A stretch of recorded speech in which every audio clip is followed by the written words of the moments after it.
皆さんお疲れ様です。沙織です。そうですね、今回はちょっと今までね、私動画撮るときに毎回スクリプトまではいかないんですけど、アジェンダとか何話すかとかを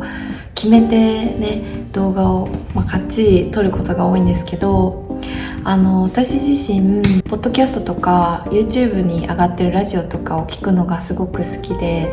私ものんびりゆっくり語る動画みたいなのをいつか撮ってみたいなと思って、で今回はね、ちょっと仕事が終わって、今金曜日なんですけど、外出する前に時間ができたので、ちょっとそんなね、ゆるっとした動画を、撮ってみようかなと思ってカメラを回してます。なのでちょっと2倍速にするなり、何かね作業しながらとかゆったりして聞いてもらえたらいいなと思います。でね、ちょっといろいろ最近これから自分の人生どうしようみたいな考えるタイミングがあって、っていうのもある本をね読んだんですね。この20代で人生は決まるって本なんですけど、これね結構おすすめです。なんか20代ですべきこととか、そういう20代で得た知見とか、そういう自己啓発本ってたくさん出てると思うんですけど、この本に関してはなんかすごくリアルに書かれてて、例えば仕事だとしたら、入社して10年目で今後の人生の年収の8割の伸びしろとかが決まるみたいなのが書かれてたりとか、あとは、恋愛面とかだと20代に出会った人が人生に大きく影響を与える、誰と出会うかとか誰と一緒にいるかで人生が大きく変わるみたいなのが書かれていて、で私自身ずっと、何歳になっても挑戦できる、遅くないって思ってた人間で、今でもそれを信じてるんですけど、一方で、その本ではねすごく厳しく、私もその本読んでめちゃめちゃ焦ったんですけど、ノロノロしてる暇ないぞみたいなのが書かれてて、やっぱり計画して動かないとやっぱりなりたい自分にはなれないっていうのが、すごくいろんなね人の人生を例にとって書かれてて、いやすごく面白かったんですけど、そこでですね、よく DM とかでも、最近私の YouTube 見ていただく方が増えて本当にありがとうございます。でその中でワーホリ行くか迷ってますっていうね質問をいただくんですけど、例えばじゃあ行って就職できますかとか、友達できるかなとか、もちろん行く前すごく不安だと思うんですよね。で私も行く前不安でした。なので気持ちすごいわかるんです。でもやっぱりどこまで行ってもやってみないと本当に誰もわかんなくて、でね、果たして例えばワーホリ前にこれを目的でこの国で何々をするとか、ワーホリこの目的で来るって言ってスタートしても結構変わることもすごく多くって、やっぱり海外生活ねいろいろやっぱりあるんですよ。なので本当に来てみないとわからないし、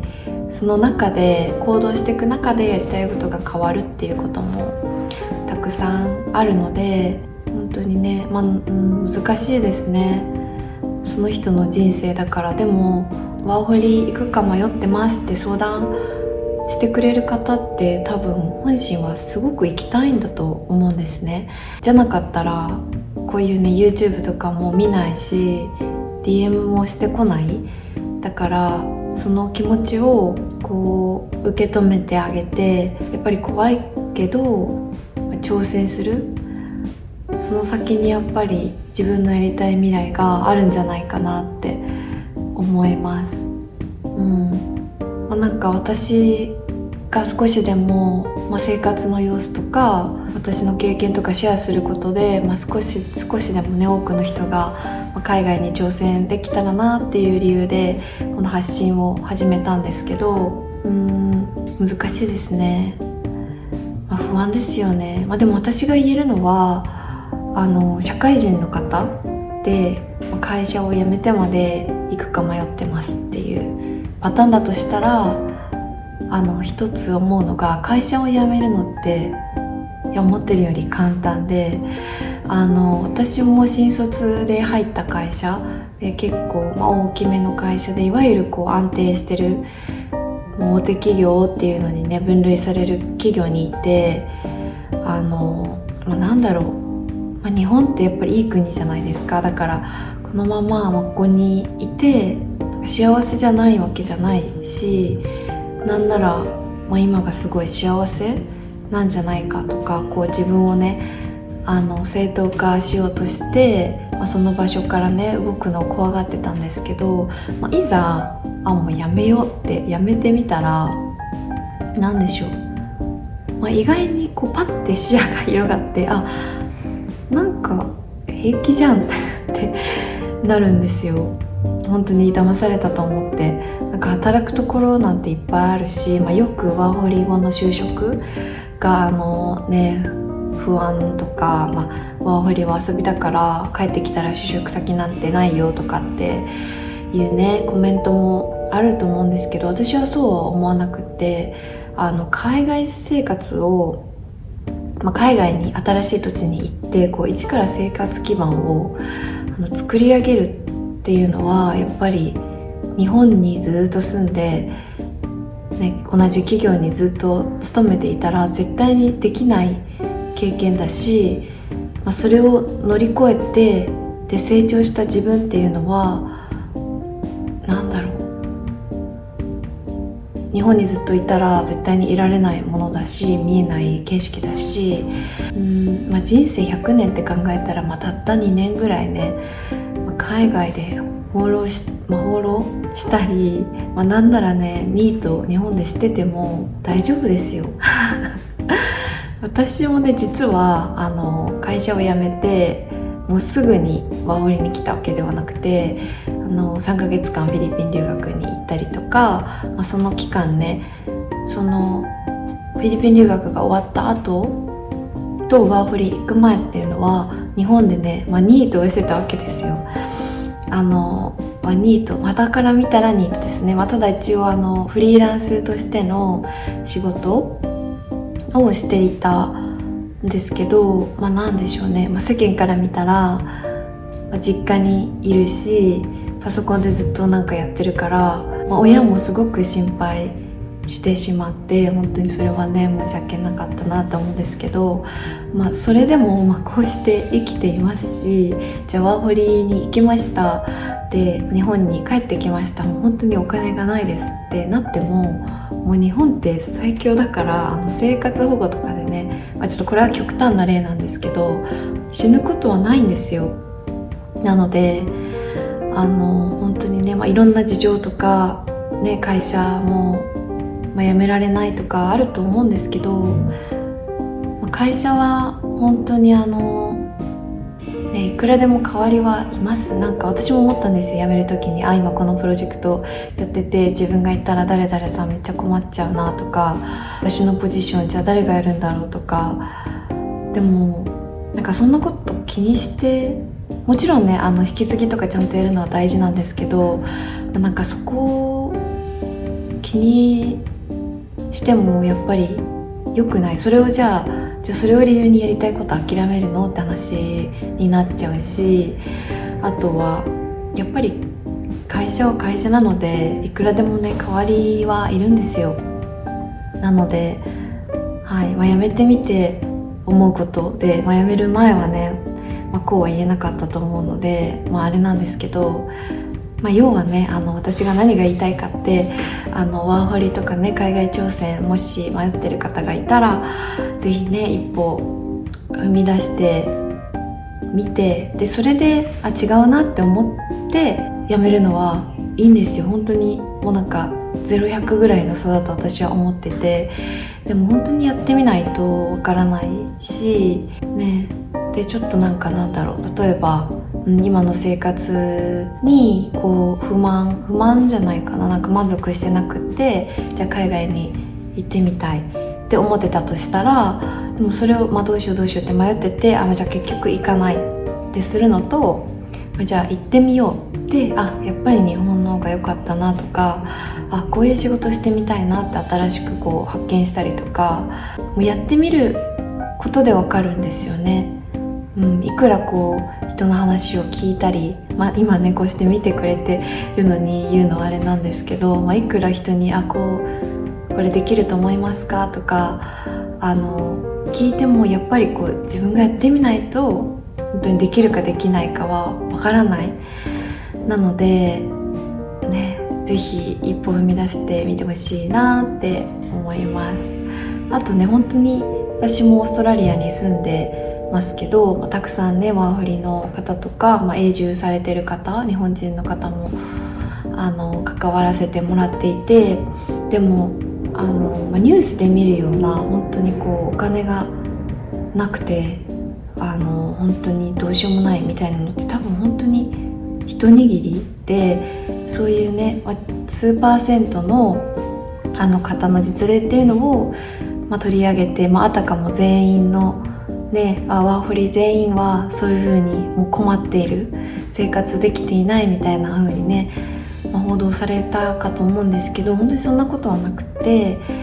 みんなね家も仕事もなんだかんだ見つけていますし、ね、みんなこうやってたくさん日本人も他の国の人もいるし、なんとかなるから、あなたにも、見てくれてるそこのあなたもできないことはないんですよ、絶対に。私でもできたし。なので、ぜひね、もしワーホリに限らず、留学なり、就職なり本当に、やりたいと思ったら、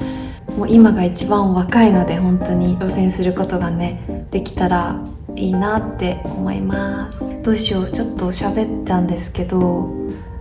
あとは私もちょうどですね2023年6月にオーストラリアに来て、ちょうど1年8ヶ月になるんですけど、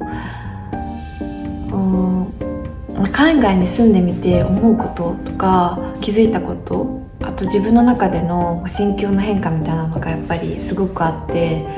そういうのについて話したいなと思うんですけど、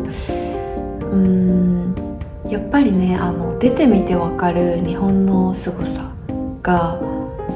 めちゃめちゃあって、例えば電車ですね。電車って日本はもう10秒とか20秒とか定刻から過ぎたらもう発車してるじゃないですか。もう全部がオンタイムで、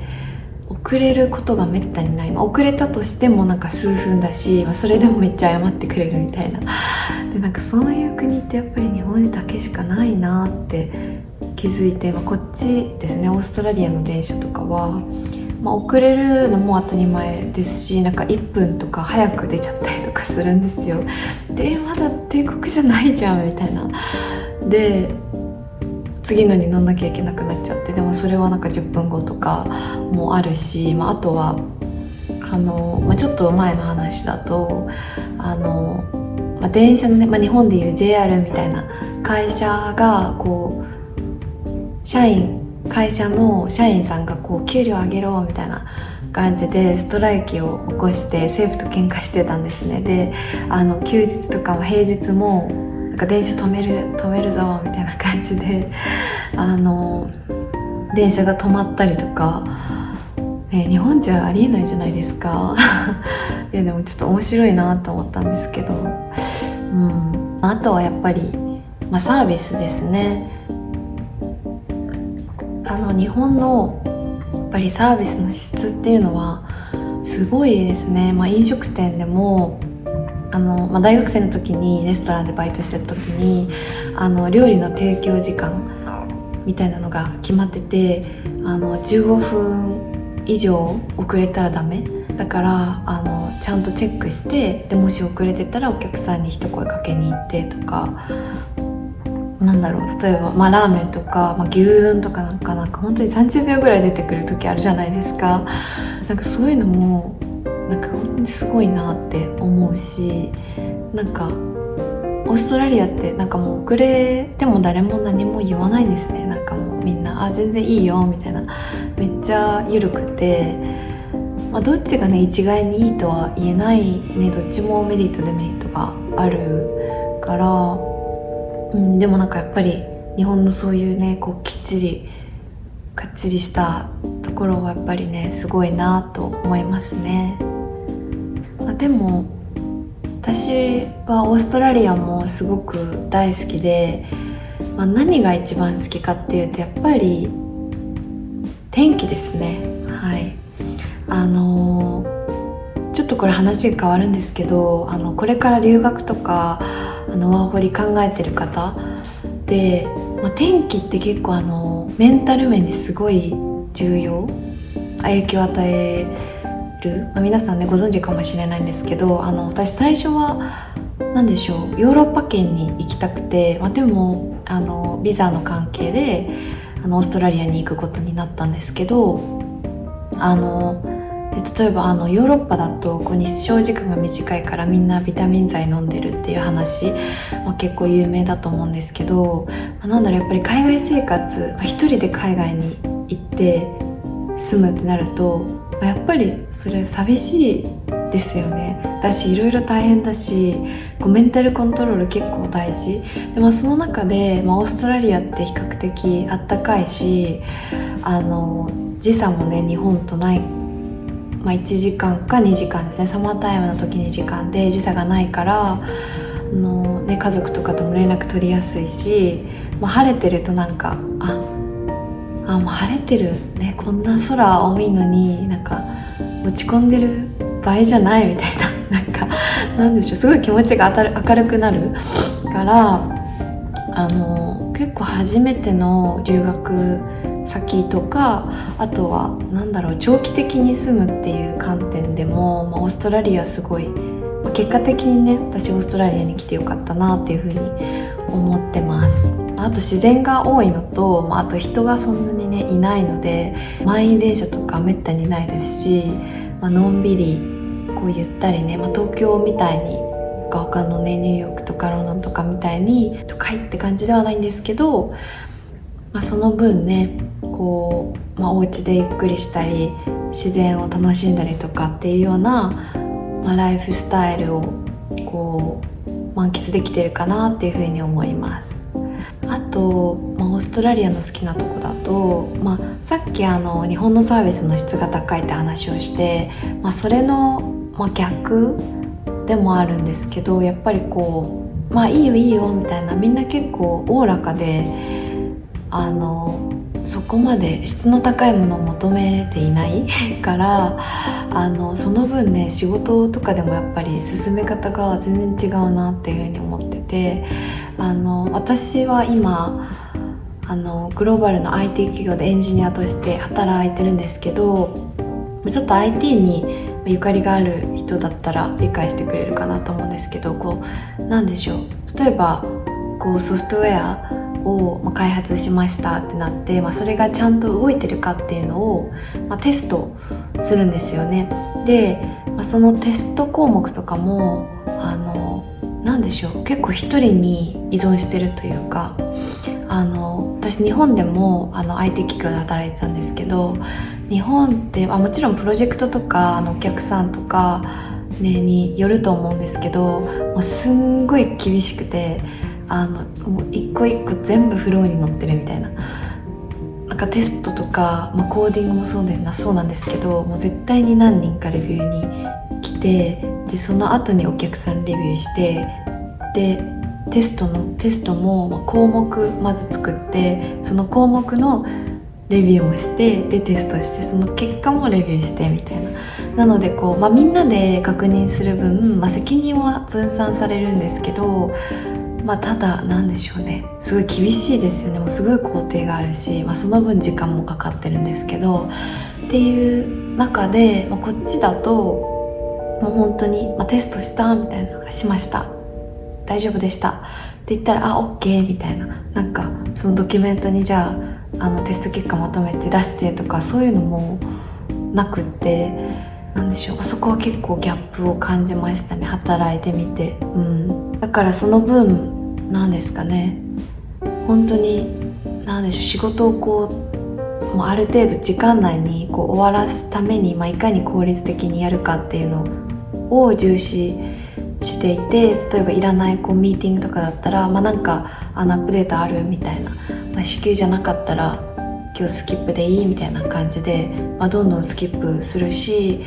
日本だったらあんまりそういうことはなかったので、そういうところも結構ワーキングカルチャーと、なんでしょう、もうそのものとかサービスに対するね質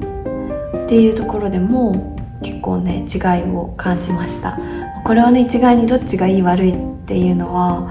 難しいですけど、私はオーストラリアが、そういう面でなんでしょう、労働者に優しいのかなっていうふうにね思います。あとは、ちょっと移住してから感じた、移民として海外で生きることのリアルとかも感じたんですよね。ちょっともう23分になっちゃったので、これは別の動画で話そうと思います。どうでしょう、ラジオスタイルもし気に入っていただけたらまたやりたいと思います。はい、とりあえず海外に住んでみて気づいたこととか、これから、日本に住みたいのか、じゃあオーストラリアに永住したいのかみたいなところも結構思うところがあるので話していきたいと思います。はい、ちょっと長々と聞いていただいて、ここまで聞いてくださった方は本当にありがとうございます。はい、じゃあまた次の動画でお会いしましょう。ありがとう。バイバイ。